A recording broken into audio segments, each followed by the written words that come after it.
Love is running through my veins. Oh, this line can't be tamed. There's fire in my blood. Burn.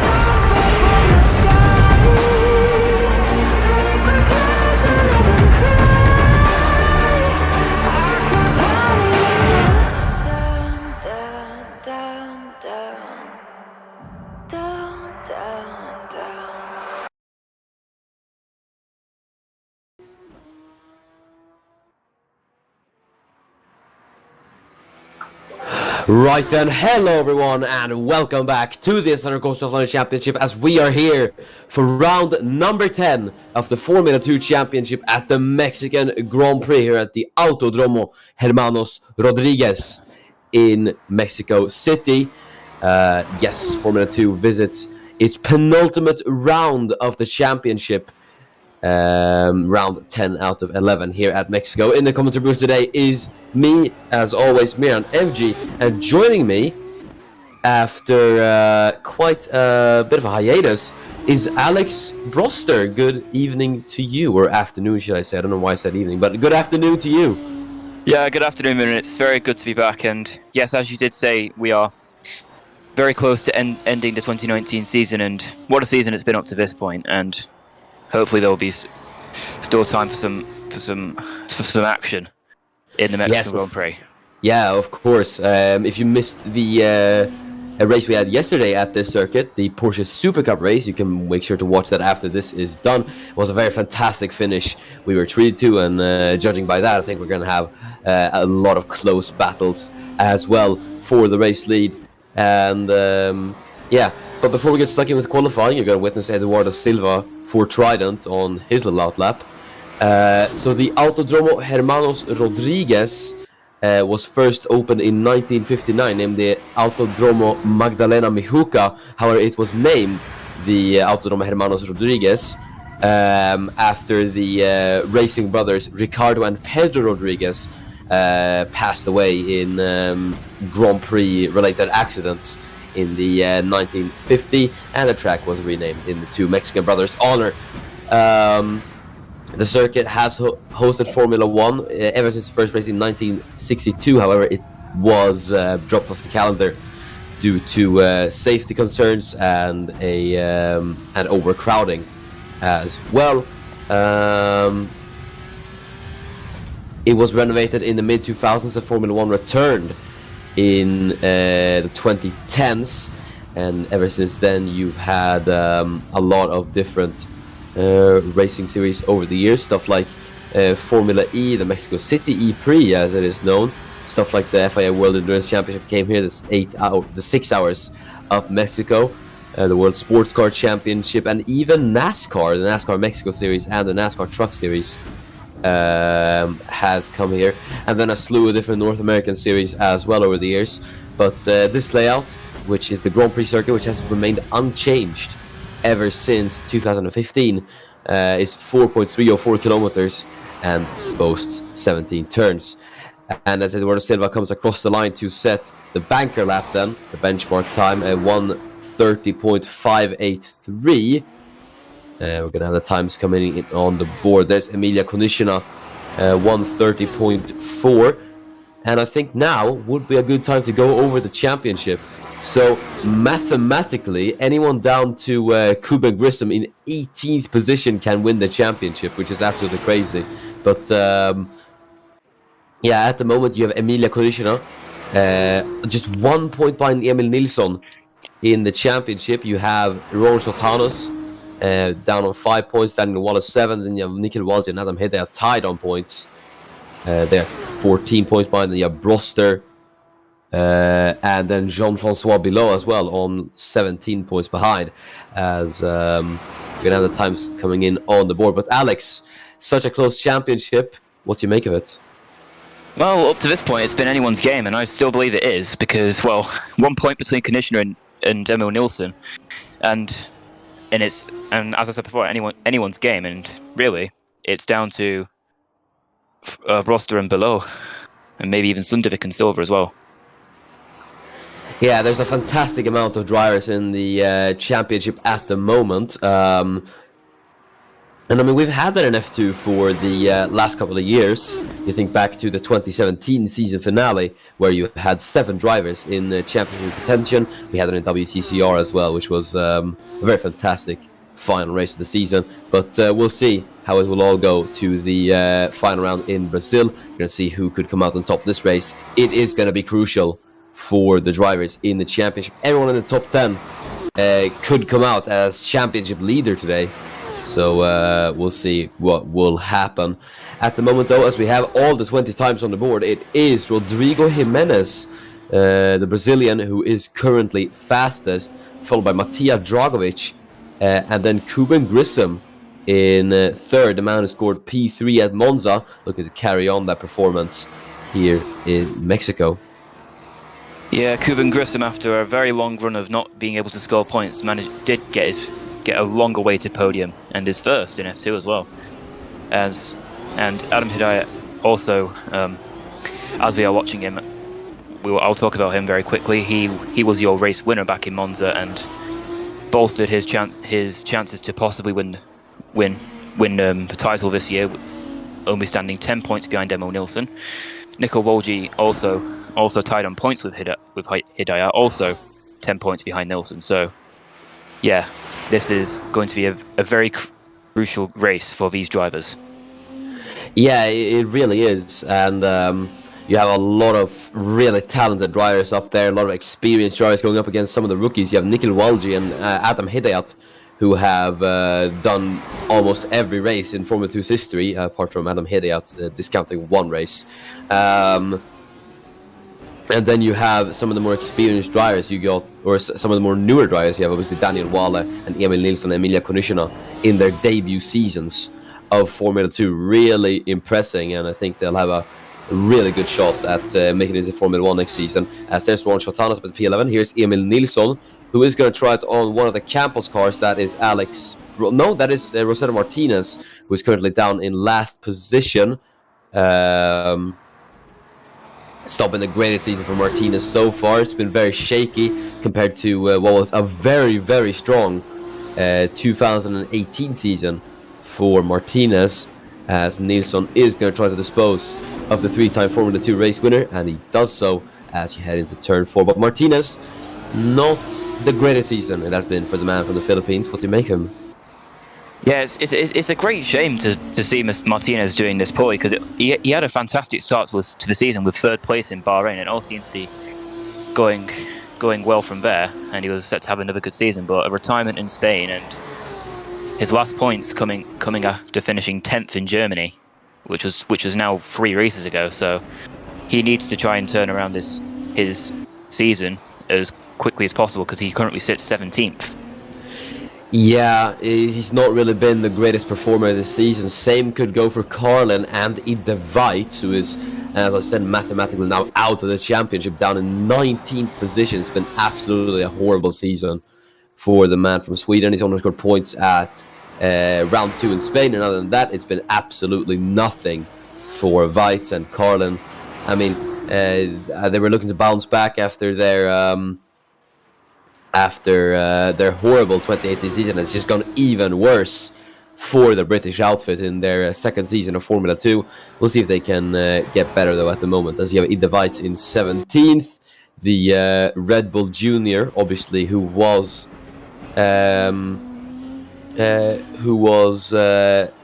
had Alex Broster being prioritized over him. So it's not really been the greatest season, as opposed to his fellow Red Bull Juniors, Shotanas and Broster, who are both in championship contention. Ron Shotanas a race winner, so is Alex Broster as well. So you can have Weitz across the line, and he does not improve, unfortunately for him. Here is one of the more successful guys, Daniel Wale. Really, really impressive debut that's been for him. 2 wins in a row between the opening rounds of the seasons. Not had the greatest traction in the later half, but he's still up there, and he is competing for the championship. I mean, he's only 7 points behind, as there is Emilia Konishina, and she goes behind Rodrigo Jimenez by about 300ths of a second. Good lap for Emilia Konishina, and she now gets herself ahead of her championship rivals here in qualifying. The pole has been absolutely fantastic all season. May have slowed down a little bit in previous rounds, but is continuing to keep a good run going, and is definitely cementing herself in this championship battle, and could potentially take the lead away from Emily Nilsson and pull away from Shotanas and Wale, who are still looking to get in on the fight, and possibly take the championship as their own, and maybe even get a seat in F1 next season. Yeah, quite possibly. All I have to say is that we have some very, very exciting rookies in the field. But Konishina obviously got very close to actually overtaking Nilsson in the standings, as there's Alditi Abagos up at the 14th. She was very close to overtaking Nilsson in the championship at Monza. She was running in 5th position, but then you ironically had her teammate Jean-Francois Bilot make the overtake on Konishina, and that dropped her down a position. So she's only 1 point behind, and she is the only person in the top 4 at the moment who doesn't have a race win, which is absolutely crazy, considering that you have people like Daniel Wale who have won 2 races this season. Yeah, well, she's just been the most consistent of the bunch, scoring 6 points out of 7 points finishes out of 9 outings, and and that her contenders and her rivals just seem to have not been able to have that consistency that Amelia's been managed to uphold all season. So maybe instead of collecting race wins, consistency may be the key this season to winning the title. Yeah, the thing that Formula 2 proves over and over again, consistency is key. You look at Jafari Blackwood's 2018 season, where he went on to become champion. He scored 4 podiums that season, and then he had Rosetta Martinez, for example, who scored 3 entire wins in a season. Only other man to do that is Thomas Mandic in 2017. And you look at where he ended up. He's P5 in the championship standings that season. So it really goes to show that the fastest one doesn't win; it's the most consistent one. Well, I guess an old statement does come to mind. Slow and steady does win the race instead of just going all out and ending up just retiring the next race. Yeah, that's very true. As Will Parrish now goes fastest with a 1:30.055, the American gets himself onto the top row, and Matija Dragovic goes ahead of Rodrigo Jimenez by about a 1/10 of a second. But that is a very good lap time from Will Parrish. A surprise to be sure, but a very pleasant surprise as well. As it is very rare to see the American up so high, and honestly as well with Dragovic and Jimenez, because they have also put in some very good laps, and Parrish now is the one to catch. Yeah, great lap for Will Parrish. We'll see though if it will be beat. We have about over 6.5 minutes remaining, so anyone can still beat us. Adam Hidayat goes across the line, and he gets himself up with the P7, so not a bad lap from Adam Hidayat, as there is Rikard Sundvik across the line, and he unfortunately can't get himself any higher than Dragovic gets it though, because he set the time earlier. But yeah, Sundvik went up and alongside his teammate Bagus, who was coming out of the pit lane, as you have Emil Nilsson pushing it on his lap as he heads into turn number 6, now into the SS here. Through turns 7 and 8, you can see this really technical section, really high speed and flowing. You can carry great battles through here. We witnessed that in the Porsche Super Cup battle for the lead yesterday on the final lap of the race, and went all the way down to the final corner. It was absolutely fantastic, that. As Nilsson now, let's see, his middle sector time is about 2/10 off Parrish at the moment, so he's going to have to nail Sector 3 here if he wants an improvement in Sector 3. A bit difficult, as Adam Hidayat now gets up at the 4, so another improvement for the man from Indonesia, as Alex Broster lifts himself up into 18th ahead of Ide White. Campos not looking too good in qualifying around here in Mexico, as Nilsson crosses the line, and the Estonian, no improvement from him. As I was just talking about Campos not being too great in qualifying, Rosetta Martinez lifts himself up into 14th place. P14 for car number 14, that is. Yeah, it is improvement for Campos, but not much, as they have seemed pretty unimpressive in this qualifying session, with just under 5 minutes to go, with Broster in 19th and Martinez rooted to the midfield, as we watch Daniel Waller in the Charus car going through Sector 2. Yeah, Waller currently out of the points, along with fellow championship rival Rowan Chotanus, and then you have the two Brits of Fraser and Broster in there as well. But at the moment, it is advantage Konishina, who is currently P6, and they have Adam Hidayat there in 4th. The two ARTs once again looking very good. Konishina in P6 and below in P7. The ART drivers have always proven to be a very consistent bunch, always very closely matched to each other, despite the fact Below is 8 positions down on his teammate in the championship. Both have done, I'd say, relatively well this season, as Aditya Bagus now goes up into P9. That's not a bad lap time from Bagus, and Alex Broster gets himself up into 12th, closer to the points for the Brits, so that is a pretty good improvement from him, as Kuben Grissom in the Carlin now up at the P9 he goes, and Martinez up at the P12. He goes as well, and ahead of his teammate Alex Broster by 2,000. So Campbell's looking a bit better now. Yeah, and they do still seem to have that teammate rivalry that pretty much every team has, as Hakan Olsen goes into P7 and into the points-paying positions, as Rowan Shatanas goes P4 with a fantastic lap, 7 1,000ths behind Dragovic and Silva.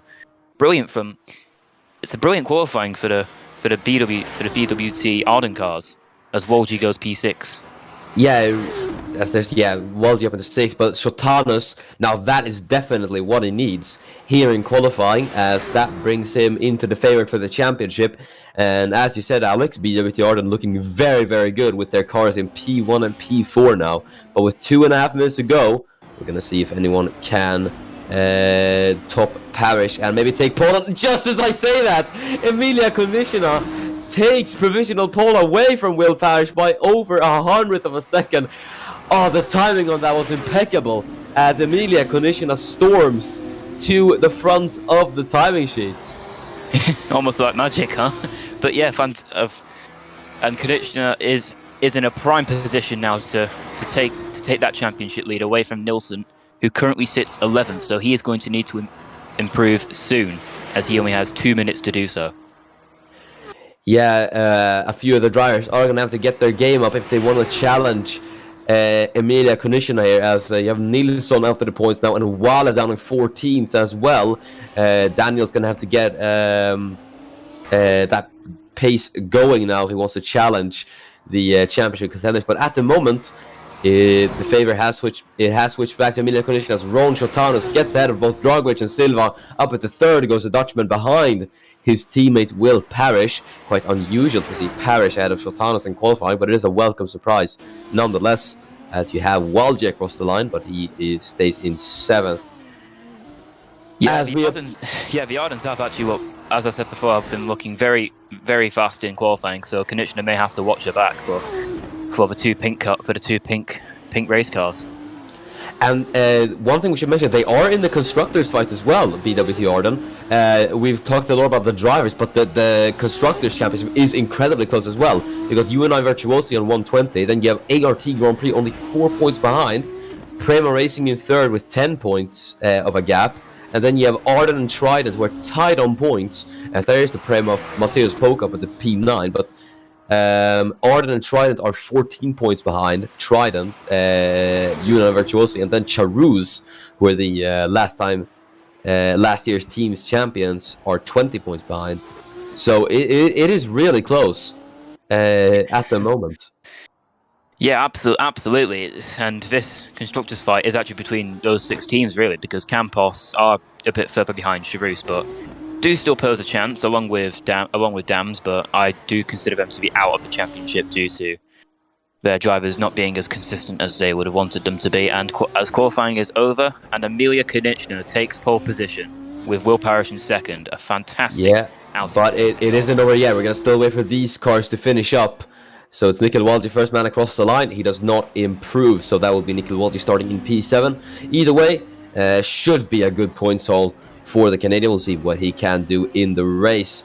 Daniel Fraser in the UNI Virtuosi would like to get ahead of his teammate Emil Nilsson, who is in the pit lane, so he'll be starting in P12. Emil Nilsson at best. As we're going to Fraser across the line, and he goes P12, and ahead of Emil Nilsson goes Daniel Fraser. What about Jean-Francois Below? Below does not improve, and Dragovic goes on to pole position with a 129.9. He's the man, the only man to eclipse into the 129s here in qualifying, and Matija Dragovic in the dying stages of qualifying takes provisional pole away from Emilia Konishina, and that could be big in the championship, as we're going to have the final few cars across the line here. Yeah, and as one of the last cars now, Kuban Grissom does not improve. Rosetta Martinez peels into the pits, and Idovites is going through the stadium section now and into the final corner. 2 cars left on the track, and I think one of them is an Arden as well. Yes, it is Will Parish who is going to cross the line now and will not improve on his lap, so remains P3. Yeah, and that means that I don't think anyone was expecting this man, but Matija Dragovic is on pole position for the second time this Formula 2 season.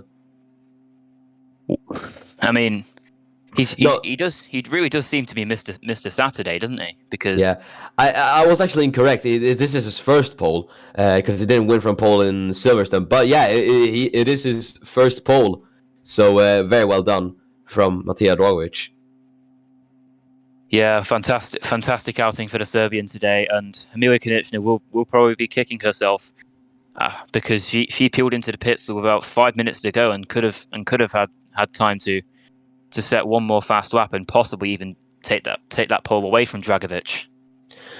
We'll see, though, how it is going to play out. Konechna starting P2 should give her a very good edge in the championship. But let's go through the starting grid then for the first ever Formula 2 Mexican Grand Prix. And it is Matija Dragovic, the Serbian, in the dams, lines up on pole position. This is Dam's first ever pole position. This is Håkon Olsen back in Barcelona 2018, and you have Emilia Konechna lining up on the front row. It's an all BWT in second row, though. Will Parrish lines up third, ahead of teammate Ron Chotanos in P4. Then we have the Brazilian Eduardo Silva lining up ahead of his fellow Trident teammate Adam Hidayat in sixth, as Nikhil Walji starts in seventh, with the two Brazilians of Rodrigo Jimenez and Matheus Poco in P9, as we have the Norwegian Håkon Olsen rounding out the points in the top 10. And in P11 it is the other ART of Jean-Francois Bilot. The Frenchman starts P11 with Daniel Fraser just behind him in P12. And in 13th, and rather disappointingly, it is the Estonian Emil Nilsson, championship leader. He would have been hoping for a lot better. And in 14th, it is Kuben Grissom, the American. And in 15th, we've got Aditya Vargas. In 16th, also quite a shocking performance today, Daniel Waller. And on the ninth row, it is Rosetta Martinez and Alex Broster. The Campos duo have had a very poor qualifying today. And to round out the field, in 19th, it's Ida Weitz, and in 20th, it's Richard Sundevik. Yeah, so that is the grid done and dusted, and let's head down to the track as it's Matija Dragovic on pole position as we gear up for the first ever Mexican Grand Prix in Formula 2. We've got 6 lights. And we are underway for the Mexican Grand Prix. That's a good start for Matija Dragovic. Very good start for Ron Chotanos there behind as well. Sorry, that's Will Parrish, as he's already alongside the ART of Emilia Konechna heading into the first corner. Parrish might try to Dragovic as well, as he's gotten a lightning start here. He's looking to the outside, trying to make it 3 wide as Emilia Konechna tries it on the inside line, trying to defend from the Americans. The two go wheel to wheel. Dragovic, though, this is good news for him as he's able to pull away for the race lead. There in the background is Silva and Chotanos, the Brazilian, versus the Dutchman as we head down into turn 3. It's going to be Parrish on the inside, Konechna on the outside. She doesn't get the run that she needs to on Parrish. She switches to the inside of Will Parrish, gets the better turn in then, as she's going to go round the outside. Can she defend from Parrish? Can Parrish make the move stick as Konechna goes on the outside? It gets the better traction as they head into the SS. Konechna on the inside is close enough as Parrish just about the car lengths ahead, but Will runs a bit wide, and that could allow Konechna to try and retaliate on the American, as she's going to try to turn her fortunes around here as the two go wheel to wheel through the SS. And with the better exit, I think it is going to be Emilia Konechna who is going to get ahead. Not for the time being, as that's Ida Weitz, and he's out of the race. We're going to see what happened to him later. We're going to focus on this balance. Parrish then round the outside. Can he do it? No. And Silva now is going to go for it as Parrish goes on the inside defense from Eduardo Silva. But very good defense from Emilia Konechna. Let's see what happened at the start here. Yeah, I think it must have been a collision at the back. Oh no, he spun out. Right to the What start. on earth? I'm not sure what's happened then. Oh dear. No, If you could, that is that is very bizarre. I don't think we've ever had. Oh, So he's hit Sundevik. So this is the start, and then off the line, and just what? I've never seen anything like that in all the years we've had Formula 2. I don't think we've ever had an incident that bizarre. Either way, and oh no, and that is Daniel Waller facing the wrong way, and that could be crucial as he's trying to get out of the way. That's the other corner, and Kuben Grissom, he's stuck there, and I think Waller might be out. Quite crucially, as we're going to have Chotanos and Silva going wheel to wheel. Eduardo Silva's going to try to get the Dutchman in the championship as Silva goes round the outside into the first corner, gets the better exit as the two go wheel to wheel now, dancing around here in Mexico City as they're going to be side by side down to the run into turn 4. It's going to be Chotanos as they're going to be on the outside line. Grissom is out, and I think Waller is going to be out as well, crucially, as Chotanos goes round the outside now into turn 4, into turn 5. It's going to have the inside on the Brazilian in the Trident, as we head into turn 6. Shotana's on the inside line, as can Silva hang on into the S's. Two are going to be wheel to wheel then. Silva on the inside, as Shotana's going to try to take the wider line. Might go a bit wide though, but it's looking to be ahead of Eduardo Silva. Eduardo fighting back on the inside as the two go wheel to wheel. Now down into turn 12, the stadium section, and it is going to be Silva who is ahead of Shotanas, but Rowan is going to retaliate on the try as he goes on the inside now into the braking zone of turn 13, the stadium section, as Shotanas swings around the outside. He's going to have the inside to turn 14 though. He's going to have to get a bit more lock in though to not go to the back of Silva, and it is going to be Eduardo Silva, I think, who is just going to get ahead of the Dutchman. So that is Eduardo Silva nicely up at the 4th, and now Shotanas might have to worry about Nikhil Walji behind. But as we approach lap 3, Will Parrish, not just the fastest lap of the race, so he might be catching Emilia Konishina, and Konishina herself is going to be catching Drogovic. And as we see, nearly 3 wide into turn 1, and it is 3 wide into turn 1, and Silva almost gets collected by Shotanas and Walji. Thank goodness for that. For that not being a crash, but wow, contact between Shotanas and Walji, so it really is elbows out stuff here, as Walji is going to switch to the inside. And can he get this move done? I think he can for the time being, but Shotanas will not give up yet.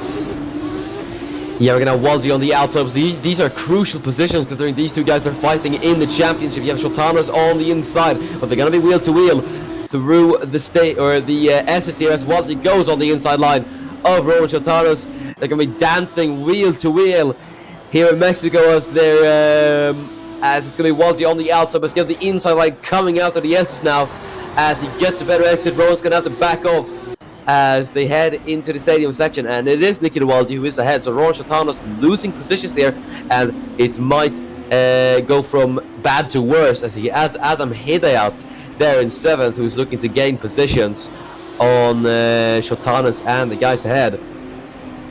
Yeah, Shotanas is just tumbling down the field now with Hidayat and Jimenez in hot pursuit, as well as Hakan Olsen as well. And as we see again, the fastest laps tumbling down the field, and I think it will end up stopping at possibly Emil Nilsson, but I'm not too sure. Yes, Emil Nilsson does set the fastest lap now. Then it goes to Brostov and Sundevik, and Vargas has managed to carry on after that incident, so with Grissom and Waller. But yes, Waller out, which is going to mean a huge blow to his championship. Yeah, bid. As we witness Walji and Silva tried from a long way back, I have to say, and he might actually succeed with the moves. He goes round the outside late on the brakes for Nikhil Walji. It's a Canadian versus the Brazilian. On the inside it goes, and he is ahead. That is a very nice overtake from Nikhil Walji, and that brings him up to P4 with the DRS down the very long lane straight, and he got ahead of Eduardo Silva. So very, very nice stuff there from him. Emilia Konishina though, a second off Drogovic. She's fallen out of DRS range at the moment, but Will Parrish, he's only getting closer and closer. Yeah, Parrish maybe wanting to try and get that second place back from lap 1, as he is getting closer to Konishina every second now, around 6.5 tenths behind, as Konishina has fallen out of DRS and is around 1.06 to 1.1 seconds behind. As we continue to watch Will Parrish reeling in the Polish driver. Yeah, it's going to be a very, very interesting battle. Nikhil Walji sets the fastest lap, and that guy, I have to say, looks to be fantastic on the pace today. We'll see if he can get involved in this little battle for the podium later on in the race. We're on lap 5 at 21, obviously, so anything can and will still happen. As Will Parrish, you can see how close he's getting now under braking. Only needs the DRS zone here, and he might be able to line up a cheeky little move down the inside of Emilia Konishina, as he is going to have the DRS. Is he going to have the run on Konishina? He stays behind though for the time being. Runs a bit wide, or might that be him trying to adjust his line as he looks on the inside? Yeah, he's lost time there on Konishina, as you have a battle there at the back. That is, I think, Broster and Nilsson going at it, and there's Broster round the outside of Emil Nilsson. These are the two championship fighters, but they're all the way down in 14th. Either way, Alex Broster gets ahead of Emil Nilsson for 14th. Yeah, I believe he was actually caught up in the lap 2 incident, and which explains why he's 5 seconds behind his teammate Rosetta Martinez. As we now go back to Will Parrish, who has managed to gain that time back from what he lost in the early sector 2, and is now within 0.4 of a second of Emilia Konechny. So I believe he will be able to get this move done on the pit straight. Yeah, he definitely should be able to get this move done, as they're now going to head down the start-finish straight. Round turn 17 will go, and just across the start-finish line. And where is the DRS? There it is. As you can see, the rear flap activated on the back of his car. Is he going to be close enough to line up and move into turn 1? He's going to pull over to one side. No, Parrish doesn't actually try it. He stays behind. That's very surprising from Parrish. Yeah, I believe Konechny moved a little bit, so Konechny was going defensive into turn 1, but Parrish is going to have a second bite of the cherry here. Can he possibly get this done into turn 4? I believe this is. No, he cannot. He's just a little bit too far behind, and will have to wait until the next lap, until the next opportunity, which is next lap on the pit straight. He is looking very quick, and Konechny does seem to be feeling the pressure, as she is continuing to lose even more time to Djokovic. Yeah, I would have been completely sure that that Parrish should have got the move done into turn 5, or at least maybe try the move, but no, he stayed behind. So Parrish playing the waiting game here, biding his time. That's a smart thing to do here, I would say. As you have his teammate Ron Chantanus, who's trying to make the pass, trying to re-overtake Eduardo Silva for 5th. Silva, who isn't really gaining a lot of time here on Nikhil Walji, but Chantanus has got hit out there behind as well, so he's stuck in a little trident sandwich here at the moment, as we're going to head down and start finish straight, and this is going to give Chantanus the DRS. We're going to go to his teammate though, as he will be chasing down Emilia Konechny in the ART with DRS. Is Parrish going to be able to do it? No, he stays behind once again into turn 1. What about Ron Chantanus behind? I think he is trying it, Ron Chantanus. There he goes on the inside line of Eduardo Silva, as he's going to hang on the outside into the second corner.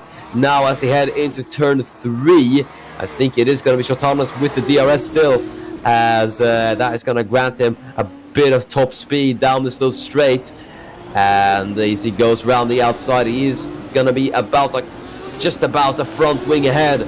As they head out of the corner though, he is a full car length ahead, and Rowan Chantanus re-overtakes Eduardo Silva for P6. I believe he actually dipped a tire into the braking zone as well, so he did very well to manage to keep that under control and not lock up and go off the track. But yeah, fantastic move for Chantanus, basically showing his teammate how to overtake, as he continues to stay very stuck behind Emilia Konechny, who, as I said before, is continuing to lose time to Dragovic, and the gap is down to nearly around 1.8 seconds now. Yeah, Konechny is losing time on Dragovic, but I have to say Mattia in a zone of his own, looking to take win number 2 this season and get himself into the championship fight with this. Currently he's P14 in the championship, and this would give him a very good... obviously, he could propel himself up the order with this, as Parrish chasing down Konechny, still staying behind into turn 1. Yeah, the gap's down now, went down to 0.2 for a split second there, but it has stabilized again, and it is back to around 4.5 for retemp, and that gap is closing once again. He is not quite close enough once again, but and has even gone a little bit wide and is trying to find a line to get his way through, but just can't find a way past this time, and Konechny is making that race car the widest we've ever seen it. Yeah, good defending from Emilia Konechny though. She's remaining ice cold at the moment in P2, but I don't necessarily think it was Parrish going wide. I think he was trying to adjust his line for turn 6 to try and move on the inside, because that looked like to me for what it was. But either way, we're still gonna have Parrish trying a few moves on Konechny. Just he has to be patient. Getting too impatient can result in losing the victory. You had a very good example in Porsche Super Cup. You had Giuseppe Stella and Rahul Patel going on for the race lead, and Stella, who tried to move several times on Patel, and eventually when he tried it one final time, he almost got past, but just wasn't enough, and he'd used up a bit too much, and it was Patel who was able to succeed and take home the race win, but it wasn't by much. As you have Shotanos chasing down Nikita Walji here for 4th, so Shotanos is making a little he's having a little resurgence here, trying to get back up through the field. Yeah, and if Shotanos manages to keep this up and get past Nico Walji, he may start putting pressure on his teammate, and maybe he'll be the one to get past Konechna. Yeah, we'll see how this will go. Shotanos could get himself into the podium fight here, and he will be wanting to, obviously, considering he is fighting for a championship here. But at the moment, Emilia Konechna would take the lead of the championship. So she's done basically everything she needs to. She doesn't even need to really finish any higher. But every single point obviously does matter when you're fighting for a championship, and especially if it is this close. So yeah, but at the moment she will have the advantage coming into Interlagos. Yeah, and that is mainly because of Emil Nilsson getting caught up in the Grissom and Waller incident on lap 2, and I believe it was him, Broster, Sundevik, and Vargas getting held up, which explains why they are so far behind the rest of the field, with Broster 4.9 seconds behind his teammate. Yeah. What I wanted to say was if we actually could get a replay, maybe not now, as we have Will Parrish trying a little move, but I was wondering if we could get a replay on actually what happened with Daniel Walla and the others. We're gonna not get that now, as we're gonna have Shotanos going on Walji here, as he is gonna try it on the outside of the Canadian. He has the DRS as he goes around the outside into the braking zone. Now he's gonna have the inside line, and that should be the superior line heading into turn 6, and it is Ron Shotanos who gets back up into P4. Really nice stuff from the Dutchman, and up into 4th he goes again. Yeah, that's job done once again at that point for Shotanos, as we are now able to get a replay of what happened on lap 2. I believe we're riding with Adisha Vargas now, who is alongside Emil Nilsson. So let's just have a look at what happened. I believe behind them it was actually Alex Broster in a battle, and and I think that was Kuben Grissom. If we could get the onboard from Daniel Waller there. That was Kuben Grissom, who was already battling with a car there up ahead. You can see that is the who might that be? I think that's one of the ART Grand Prix cars. That's Jean-François below, and then Waller on the inside line. As Grissom loses out here, goes on the outside, and they tries to turn in again here. It just doesn't expect Daniel Waller, and he's turned around, and then it's just causing all that commotion there. So unfortunately, the blame is going to have to be placed on Kuben Grissom, as either way, both are out of the race. As we have Parrish still chasing down Emilia Konechna here. Yeah, Konechna is actually holding up Parrish as well, which is going to allow his teammate Rowan Shotanos to catch up, as he did lose quite a bit of time trying to overtake Nico Walji, and is now 2.5 seconds behind his teammate. But with 10 laps to go now, with around 10 laps to go, I still believe anything can happen in this race, and Parrish, if he don't get a move on, could lose out on the podium. Yeah, I do definitely agree with you there. Remember, Will Parrish and Emilia Konechna actually competed in the championship with each other in IndyCar last season when they both were driving from there, and they're also both race winners. And funnily enough, Will Parrish, I believe, actually won at this track. I believe he won at this track, as we're gonna have Poco and Fraser, as these two are gonna battle for the final points paying position, as Poco goes round the outside of Daniel Fraser, and he gets it done into turn 4. So nice move there from Matthias Poco. Yeah, though it may only be for 10th place, it is a points finish as it stands for Poco, so he will be very pleased with that. But Fraser will not want to give up, as even then, Jean-Francois Below and Rosetta Martinez are also piling the pressure on the Virtuosi driver. So he will have to watch his back, and whilst wanting to get back that 10th place position. Yeah, we'll see what happens in that battle. And Nicol Walgi is now trying to get back. Is now trying to retake that P4 he lost from Chatanas, as he is back within DRS, but Eduardo Silva is hot on his tail as well, just under 5/10, so he may be able to snatch away P5 from Walgi. Yeah, he definitely could here. Silva and Walgi in a battle, but Walgi is within DRS range, obviously, of Rowan Chatanas, so Rowan is kind of just pulling him along here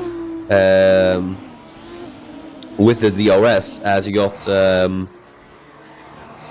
Silva there behind as well, followed by Hidayat and then Jimenez and Olsen all the way down to 9. So there is a bit of a I wouldn't call it a train, because Chatanas isn't driving slowly, as Walgi has a look on the inside line there of Rowan Chatanas, but it wasn't close enough to try anything.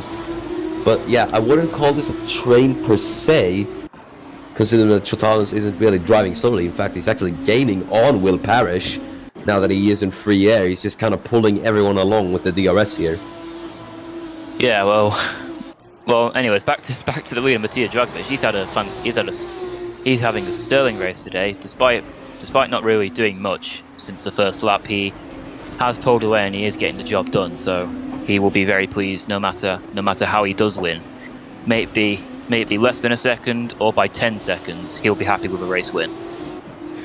Either way, I have to say it is a very dominant drive from Matija Dragovic at the moment. He's been driving splendidly, and he's been just pulling away for the lead very calmly, and just done his own thing. And I have to say it's fantastic to see Matija up there once again fighting for the championship, just like how it was 2 seasons ago, as you have Parrish, who isn't really doing too well with trying to overtake Emilia Konishina, but he is staying patient, he's biding his time, and I guess eventually he's waiting for Emilia to just crack under pressure, and then he'll be able to slip past.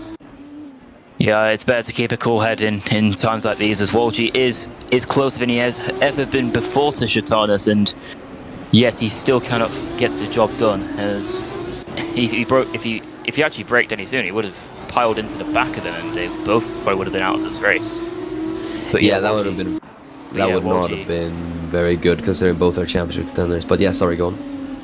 Yeah, Walgi biding his time, keeping his patience, and keeping a cool head, as we see Jean-Francois Below, who has actually had quite a quiet race, and he is on the back of Daniel Fraser and gaining quickly. He's around 3/10 behind, as Fraser has lost bags of time to Matheus Poco, so it is safe to say he is out of this points fight, and the battle for P11 can now begin, as Below will try and look for a move going into the stadium section hairpin, and he is not close enough, as Rosetta Martinez follows closely behind, the Filipino also having a rather quiet race, gaining positions mainly because of his crashing.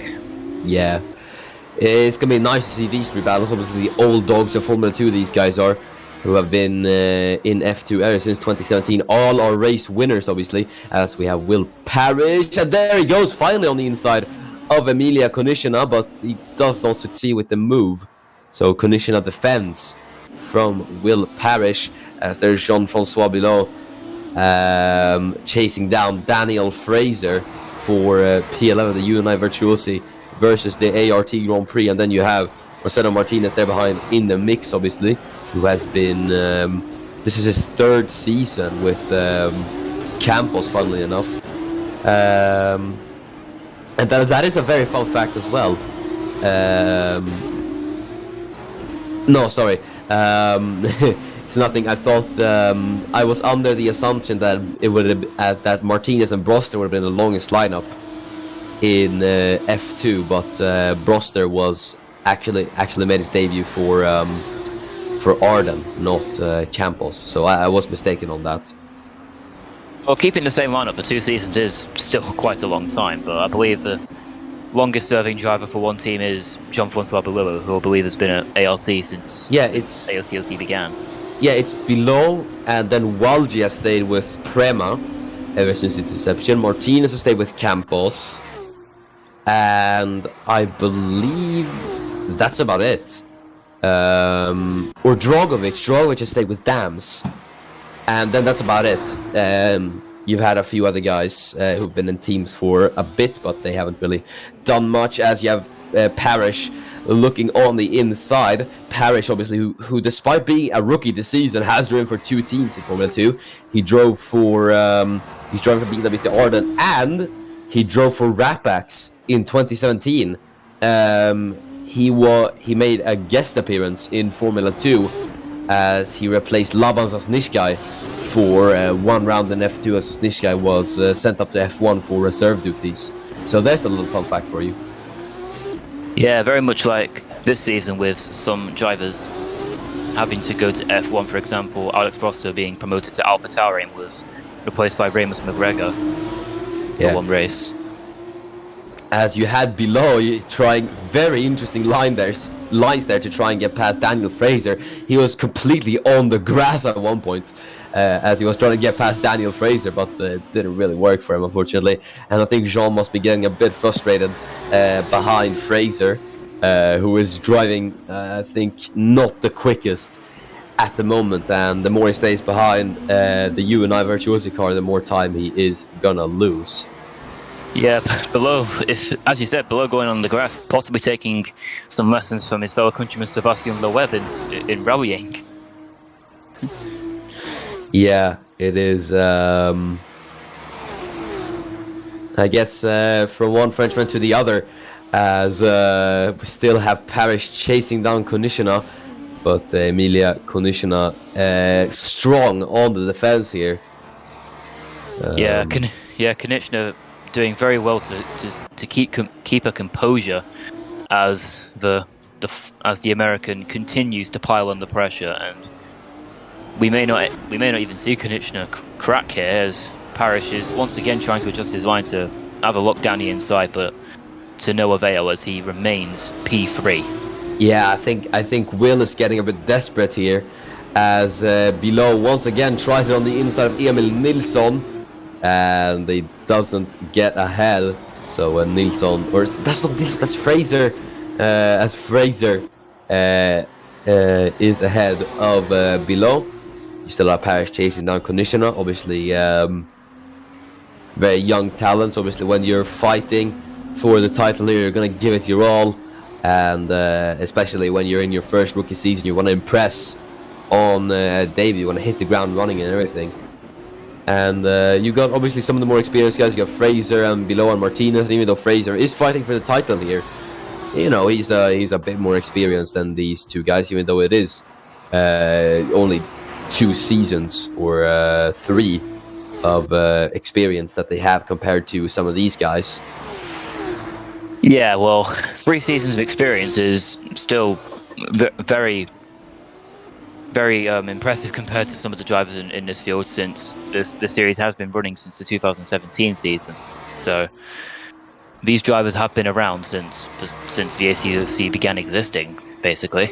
Yeah, it's very interesting though to take a look where the F2 drivers from 2017 are now, considering that we were talking earlier about drivers earning up a promotion to Formula 1. You've had drivers like Tomas Mandic, obviously, who was driving for Campos alongside Rosetta Martinez. And you had this man in the Arden in 2017, really Sundevik, as he tries it on the inside of Emil Nilsson. As he goes around the outside, Nilsson over the curb there a bit. That's going to give Sundevik the better exit. Heading into turn 6, he's still going to be on the outside of the Estonian, as Nilsson isn't really able to get past Alex Broster into the SS. They go then, as Sundevik is on the inside line trying to force Nilsson out wide as they go wheel to wheel.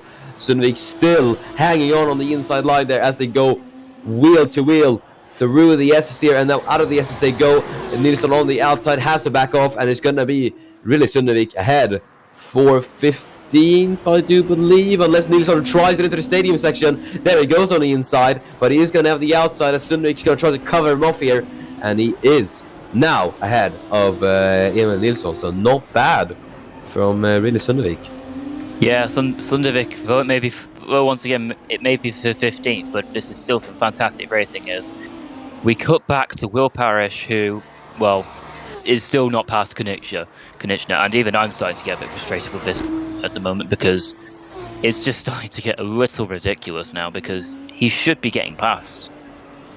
Yeah, I feel like he's had opportunities, but he either hasn't gone for them or he just hasn't, or he just kind of wasted them.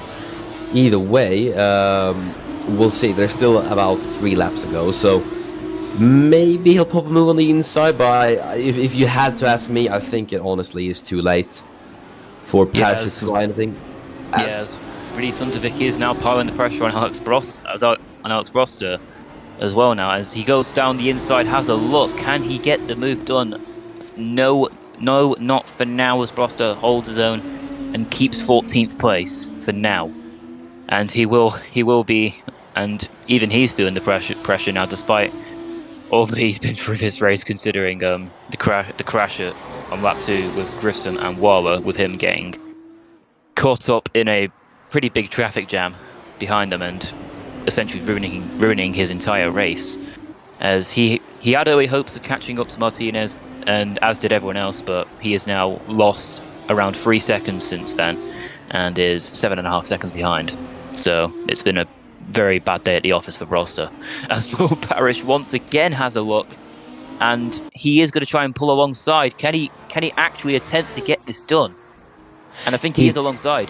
Yes, yeah, he is alongside. Could this work for Will Parrish? Finally, is those 19 laps gonna pay off for the American as he goes late on the brakes and around the outside as Konechna goes over the curve? That's gonna give Parrish the better run as they head into turn 5, and yes, 19 laps of staying in P3, and it pays off for Will Parrish as he slips up into second.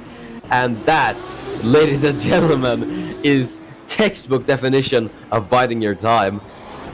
Yeah, Will Parrish will be breathing a sigh of relief that he's managed to get that done, as we once again cut back to Sundvik, who is trying everything he can to get P14 from Broster. But now he will have to sit tight and wait, and just wait, because that's all he can do at the moment, and as well as keep Nilsson behind. Yeah, it's going to be interesting to see how this plays out. Sundvik made the move on Nilsson, is making the move on another title contender here, even though it is only for P14. It's still pretty impressive. And look at that, Will Parrish already has the fastest lap. It's a shame he is so far behind Mattia Rogers. Imagine if he'd gotten past Konechna much earlier, he could actually have a chance for the race win, quite possibly. As you have Nikhil Waldi chasing down Roland Shotanos. 4P4 is Waldi going to try a move on the inside. There he goes on the inside, but he's not able to continue that in any way, shape or form, so he's going to have to be behind the Dutchman. He's not got a lot to do with his or he's not got a lot of time to try it, and there behind is Konechna retaliating on Will Parrish as she goes around the outside of Parrish though, but Will on the inside is able to defend from Emilia Konechna, as there goes Eduardo Silva with a lunge on the inside of Nikhil Waldi. Is this gonna work? It's from way back from the Brazilian as he's on the outside, but it goes to the inside of Waldi. Waldi was a bit wide, or could that give Silva enough to probably line up alongside him? I don't think it has, as he's still having a look on Waldi, but no, everyone holds station on where they are at the moment, and Waldi lost a lot of time battling with Silva there, second behind Roland Shotanos at the moment, and Eduardo Silva's gonna have to hope that he stays in that golden window so he can get the RS, and Waldi doesn't. And we now enter the final lap of this Mexican Grand Prix. Matija Dragovic is on course for his second race win of the season, and what a race it has been for him. And Will Parrish managed to keep his patience for pretty much the entire race. I'm not sure how he's actually managed to do that, as we now see Sundvik at the last corner trying to get past Broster once again, and I think he has managed to get the job done this time. But Broster is going to keep on holding around the outside, going into turn 1, and it's going to be 3 wide. Nilsson pulls to the right, Sundevik in the middle, Broster on the left, and I think Nilsson is going to get the overspeed. And no, he is pulling behind once again, as he is now side by side with Alex Broster, and Sundevik is ahead of them both, and Broster even moves out to Nilsson at this point, almost going wide at turn 1. And I think he has lost out to Nilsson, but they are staying side by side, and yes, he has lost out for now, but he will have... And he will maybe get one last chance to get past, but he has lost 2 positions for the price of 1 there, so very disappointing for him. Yeah, that is not how Alex Broster wanted that to go, on the final lap especially.